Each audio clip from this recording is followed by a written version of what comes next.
صديقاتي وردتي الجميلات، ازيكم؟ عاملين ايه؟ وحشتوني طبعا. يا رب كلكم تكونوا بألف خير وانتوا بتحضروا فيديو النهارده هنعمل ميك اب شتوي. اوف كاميرا انا عملت السكين كير روتين بتاعي، وفي ستيب كمان انا هعملها معاكم فرقت كتير جدا في الميك اب بتاعي، هو ان انا بعد ما بحط السيرم بتاعي والسان بلوك وكل حاجه وبرطب البشره كويس، ان انا بقفل على الترطيب بتاعي بالسبراي ده من دكتور راشيل.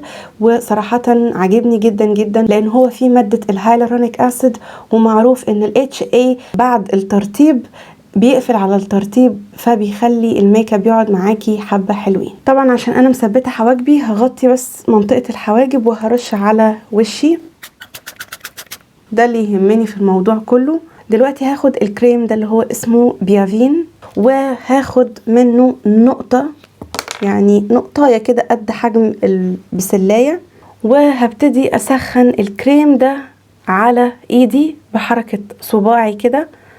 والكريم ده بقالي شهرين بستخدمه لمنطقة تحت العين، ومش قادرة اقول لكم على جماله وعلى الترطيب اللي هو بيديه للاريا دي. طبعا هو ملهوش اي علاقة بحوار الهالات ولو انتوا شايفين مثلا انه هالاتي فتحت ولا حاجة، ده الفكرة كلها اضاءات. رائع لترطيبة تحت العين، ومع طبعا الاسعار الهلامية اللي احنا عمالين نسمعها على المنتجات المستوردة، ده هيكون بديل ممتاز لكل البنات اللي بتدور على كريم عين روعة. الكريم ده مصري وكنت شارياه ب 33 جنيه. خلاص خدوه سكرين شوت دلوقتي اهو.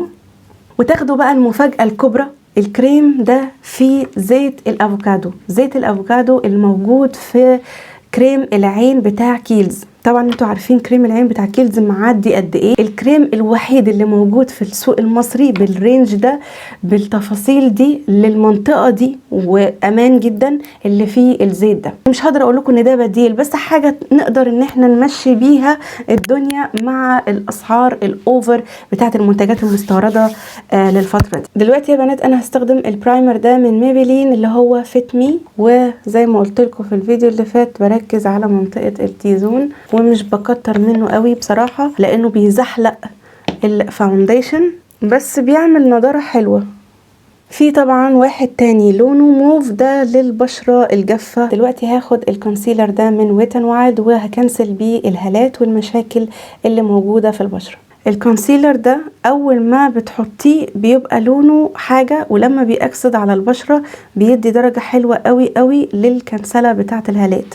مع الكونسيلر اللي هستخدمه للتصحيح احطه بس عند الهالة او المنطقة اللي فيها غمقان. انا هنا كده ما عنديش، انا عندي بس الحتة دي، بس انا هنا تحمست زيادة فرحت كمان حطاه هنا، وده مش صح، فسبت الحته دي وقلت اقول لكم المظبوط عشان تستفادوا من الغلط اللي انا عملته. فانا همسح دلوقتي اللي هنا كده والمشاكل اللي موجوده هنا كلها. 80 ل 90% مننا عندنا مشاكل حوالين الفم.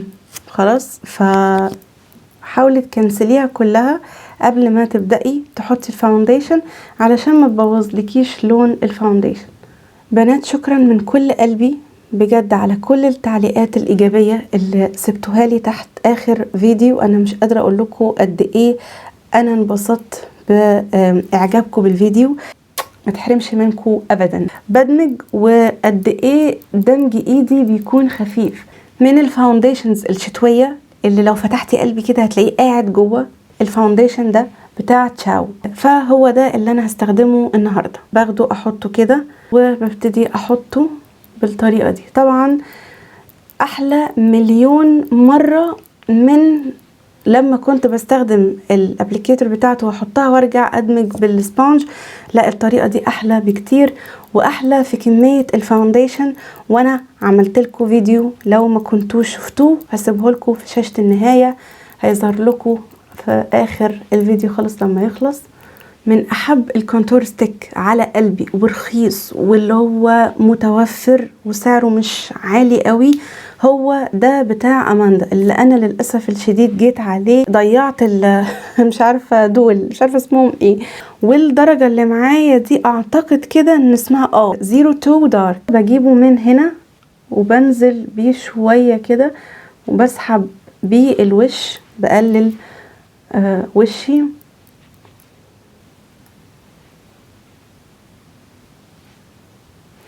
المرة دي في اختلاف كبير في الكونتور بتاع الوش.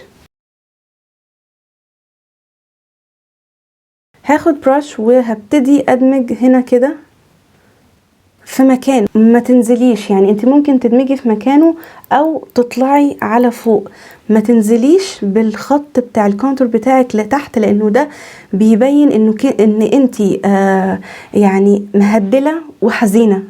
عامله كده بالظبط، مكان اول ودنك بتنزلي بالخط بتاعك. ايدي خفيفه قوي في الدمج. طيب هنيجي بقى في اللي تحت اللي انا عاملاه ده بقى بدمجه بالعكس، ما بطلعهوش كده، لا انا بدخله على جوه كده.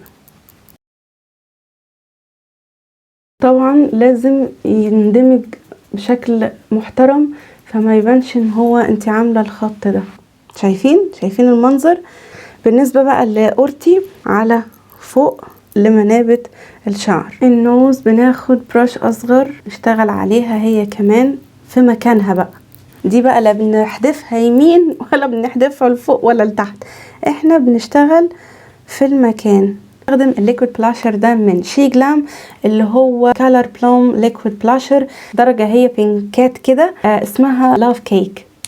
شوفوا جمال الدرجة، حلوة قوي، فيها ذرات جليتر كده، مش عارفه هي هتبان لكم ولا لا، بس هي فيها، مش واضحين قوي ومش ظاهرين قوي، واتمنى كمان ان هما على الوش ما يكونوش باينين خالص، لكن هي فيها. ما علينا، هتجيبيه كده اهو، خلاص شايفه كده. ممكن احط هنا كده، هدمج البلاشر، واي هوب ان انا زي ما قلت لكم كده انه ما يبانلوش ذرات على الوش. صراحة اللون نار، حبيت. خليني بقى اشوف في حبيبات ولا مفيش. لا تصدقوا صدمني، مفيش، مش باين. I love it. برضو انا كل ده لسه مخلصتش، لسه في حبة تظبيطات وفينيشات كده هتنقل الشكل ده لحتة تانية خالص. شكلي نسيت اقول لكم انا بستخدم كونسيلر ايه للتفتيح بتاع تحت الحاجب. انا بستخدم ده من ريميل لندن اللي هو اسمه ذا مولتي تاسكر. الكونسيلر ده دراج ستور بس مش طبيعي، تمام. وخدوا بالكم، جنب هعمله بالغلط والجنب هعمله بالطريقه اللي انا عايزه اعلمها لكم. بقيت باخد الكونسيلر هنا كده، انا هلحق بس ادمج دي، احط بسرعه كده واحاول ادمج بسرعه، تمام، لانه هو بينشف. هو تحفة وجميل والحركة العادية بتاعتنا، لكن الأجمد بقى، في الأجمد من إن أنا باخد الكونسيلر خلاص وبغطس في السبونج بتاعتي،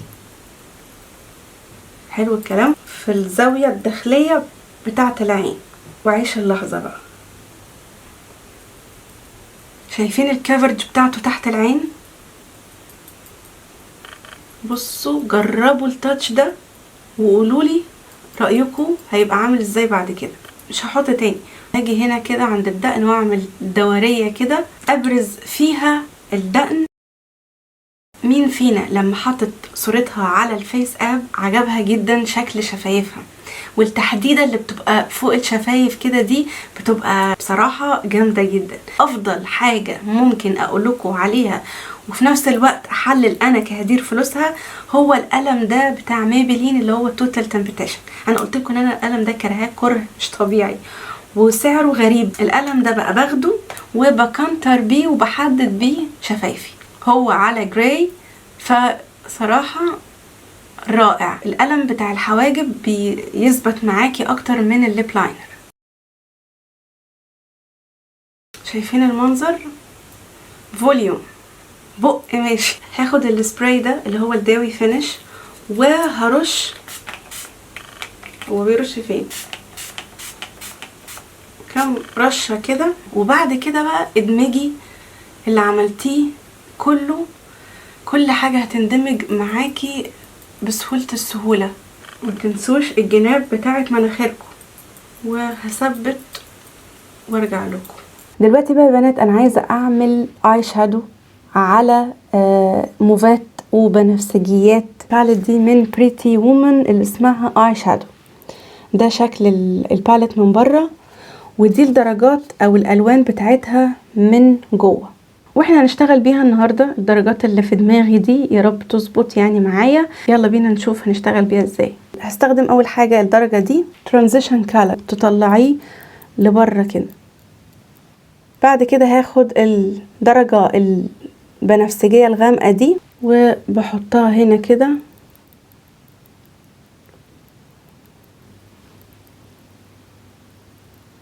باجي هنا في الزاويه بتاعه العين دي وبدخله فيها عادي جدا. هاخد بقى براش صغنطوطه جدا جدا عشان انا عايزه اتعامل مع الزاويه دي، وهمكس الدرجتين دول ببعض زي ما بقول لكم في الزاويه دي، واديها عمق كده. لازم تحطي هنا لوس باودر. شعرت بتأنيب ضمير ان انا بعيد عنكم، فقلت لا نقرب.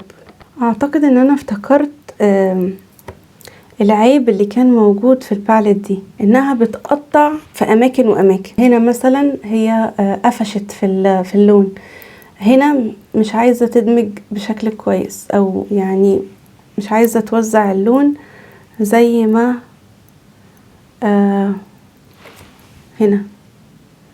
هنا واخد، هنا لا. هرجع اخد البراش الكبيرة واحاول اتعامل مع الحتة دي بحيث ان انا اخفف فيها اللون. دي بقى انضف الجفن المتحرك بتاعي علشان هنستخدم له لون لطيف كده تاني. الدرجة دي بصباعي كده خلاص، واحطها هنا. هزود هنا كده اللون اللي هو اللي كان جوه ده، وادخل بالشادو للاريا دي، همكسهم مع بعض. انا جبت براش دي ب10 جنيه. انتم متخيلين قد ايه صغنطوطه؟ بجيب البراش الصغنطوطه دي واتك كده على الخط بتاعي. ففعلا يا بنات مش هكدب عليكم انه العيب اللي موجود في الباليت دي ان هي للاسف الشديد بتقطع في الدمج. هروح اعمل العين التانية عشان نرجع بقى نعمل الفينيشات النهائيه اللي هتودي الشغل ده كله في حته تانية خالص. فاستنوني. ايه رايكم يا بنات في الرموش دي؟ بصراحه الرموش انا ما كنتش متخيله انها هتطلع بالحلاوه دي. هي من شي ان، وده شكلها، ده اسمها، مش مكتوب اي حاجه على الباك بعد كده غير كده. وهي دي شكل الرموش. بصوا شكلها عامل ازاي. هي من النوع اللي بيجي من الطرف بتاعها اطول من هنا. تنفع قوي لللوكس اللي هي شبه بتاعه النهارده، اللي هو اوريدي انت عايزه تعملي عمق او تغمقي قوي الطرف الاخير بتاع العين. الثمن رموش انا كنت جايباهم ب250 جنيه، فاللي هو جامد قوي بصراحه. شيطاني عمال يوزني ان انا احط هنا كده سنه شمر، لان انا كمان هحط هنا في مدمع العين حاجه تكون بتلمع.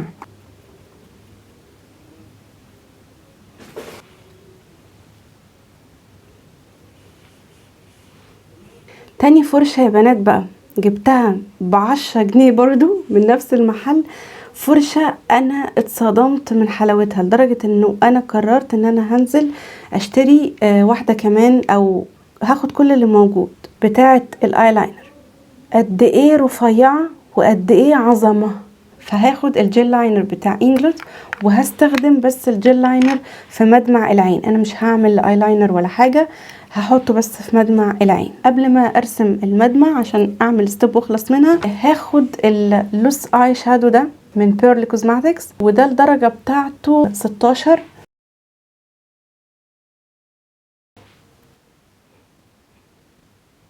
حواجبي هعمل حاجات خفيفة جدا، والشغل كله هيكون على الديل بتاع الحاجب. فهستخدم الناحية الماركر من القلم بتاع شي جلام،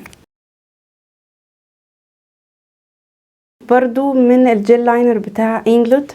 هاخد بظهر الفرشة، وفي بنات كتيرة جدا جدا بتستعجبني لما بتشوفني باخد بظهر الفرشة وبحط جوه العين. جربوها، يعني حركة هتدمنوها. بصوا قد ايه سواده مش طبيعي. بعدين هاخد اللون ده وهحطه تحت العين. وفي نوت بقى مهمة جدا عايزة اقول لكم عليها، لما تيجوا تحطوا من بره ادخلوا على العين كده، بتكبر العين معاكي. وهحط المسكارا السبونج بتاعت شي جلام اللي ما بحبهاش غير بس في تنظيفة الاي شادو، غير كده سوري. خلاص هاخد الباليت دي من ال جيرل اللي هي اسمها بلاشد بيبي، وهستخدم الشيد ده والشيد ده.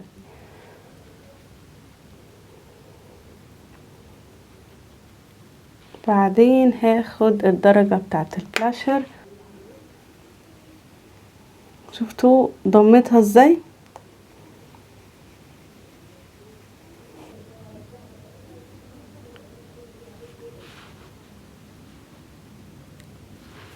الدرجة لو كانت غامقة شوية كانت هتدي نحت احلى بكتير. بالنسبة لللبستيك هستخدم الدرجتين دول، دي درجة من شاو كريمية رقمها 22، هي دي الدرجة، وهفتحها بكيكو 130.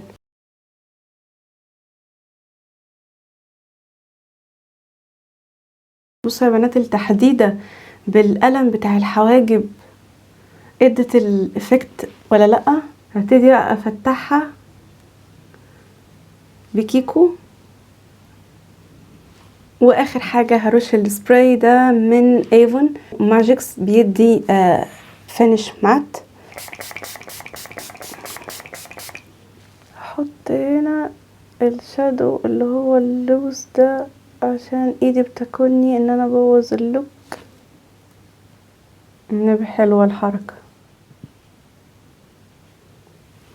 وهو ده يا بنات الفاينل لوك، يا رب تكونوا اتبسطتوا منه. انا عن نفسي خرجت من الزون اللي انا كنت حاصره نفسي فيها الفتره اللي فاتت، انه بجد بقالي فتره كبيره جدا ما لعبتش في الالوان، يمكن بقالي سنين ما عملتش الدرجات دي والالوان دي، رغم ان انا بحبها معرفش ليه. وبصولي على الفيك نيلز دي اللي انا موهومه بيها. او ماي نيلز دي كانت شركه بعتها لي من بره مصر علشان اعمل لهم دعايه، لكن للامانه انا اتفاجئت بالروعه بتاعتهم. بصوا شايفين الجمال؟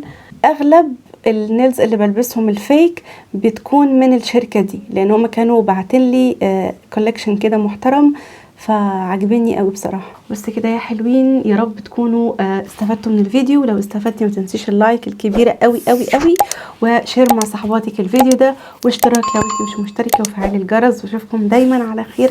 بحبكم جدا جدا جدا. سلام.